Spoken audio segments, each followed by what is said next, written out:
Shalom saudara, selamat pagi. Ada sukacita Allah buat setiap kita hari ini, ada berkat Tuhan yang melimpah buat setiap kita hari ini. 1 Samuel pasal yang ke-10, di sana ada cerita ketika Samuel dan Saul akan berpisah, dan Samuel memberikan pesan-pesan kepada Saul tentang tanda-tanda yang akan mengikutinya, yang akan menyertai dia. Dan ada satu ayat yang luar biasa di sana ketika Samuel berkata kepada Saul, "Dan Roh Allah akan berkuasa atasmu dan engkau akan menjadi manusia lain." Seperti yang saudara ketahui bahwa Roh Allah pada zaman Perjanjian Lama itu tidak tinggal di dalam diri manusia seperti setelah Yesus Kristus.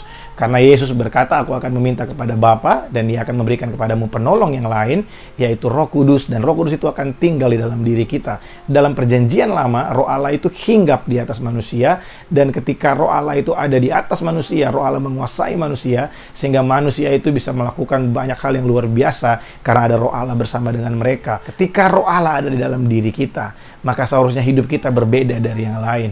Nah, saudara, mungkin saudara berkata kepada saya, "Loh, hari ini saya percaya Tuhan, hari ini saya menjadi orang Kristen, tapi kok hidup saya biasa-biasa aja?" Nah, saya ingin kasih tahu buat saudara, ada banyak orang Kristen hari ini yang mengaku dirinya memiliki Roh Kudus, tapi tidak menghargai Roh Kudus, sehingga mereka tidak mengalami manifestasi-manifestasi dari Roh Kudus dalam hidup mereka. Apa manifestasi-manifestasi dari Roh Kudus dalam hidup kita? Dalam cerita Saul kita bisa baca bahwa ketika Roh Allah berkuasa atasnya, dia bisa melakukan banyak hal yang luar biasa. Dia memimpin bangsa Israel, mengalahkan orang-orang Filistin yang ada di sekeliling mereka pada saat itu. Tapi di zaman ini, apa yang Roh Kudus lakukan dalam hidup kita? Roh Kudus memberikan kita hikmat untuk mengambil keputusan yang tepat. Roh Kudus membukakan jalan buat kita di saat jalan-jalan tertutup.